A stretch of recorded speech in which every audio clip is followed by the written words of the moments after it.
ஒரு நிச்சயதார்த்த நிகழ்ச்சியில் மணமகன் மணமகளுக்கு நிச்சயதார்த்தத்திற்கு முன் ஒப்பந்தம் ஒன்றை போட்டுள்ளார். அந்த ஒப்பந்தத்தை படித்த மணமகள், ரூல்ஸ் அண்ட் ரெகுலேஷன்ஸ் எங்களுக்கு இல்லை, உங்களுக்கு இருந்தால் மீறப்படும். ஹரிஸ் கூட நிச்சயம் ஆகுறதுக்கு முன்னாடி நாங்க சொல்ற பாயிண்ட்ஸ்க்கெல்லாம் ஓகே சொன்னாதான் என்கேஜ்மெண்ட். அதனால ஃபர்ஸ்ட் இந்த பாயிண்ட்ஸ் எல்லாம் படிக்கணும். எல்லா வீக்கெண்ட்ஸும் உங்க கூட இருக்கலாம், ஆனா சில வீக்கெண்ட்ஸ் மட்டும் எங்க கூட தான் இருப்பான். எங்க கூட அவன் வெளியே வரும்போது நாங்க எல்லாம் ஒன்னா நைட்டு ஸ்டே பண்ணும்போது எப்ப வர்ற எப்ப போறேன்னு கேட்டு டிஸ்டர்ப் பண்ண கூடாது.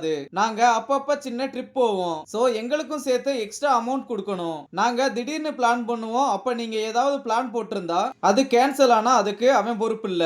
உங்க பர்த்டே டேட்டை மறந்தாலோ, உங்க என்கேஜ்மெண்ட் டேட்டை மறந்தாலோ, இல்ல உங்களுக்கு முக்கியமான விஷயத்தை மறந்தாலோ அவனை என்ன வேணாலும் திட்டலாம். அந்த பையனுக்கும் எங்களுக்கும் எந்த சம்பந்தமும் இல்ல. கடைசியா ரொம்ப முக்கியமான விஷயம், உங்க ஃபேமிலி ஓட்ட டிவி கேக்கு தான் போடணும்னு ஒப்பந்தத்தை படிச்சு சரின்னு சொல்லி மணப்பெண் கையெழுத்து போட்ட வீடியோவானது இணையத்தில் வைரலாகி வருகிறது.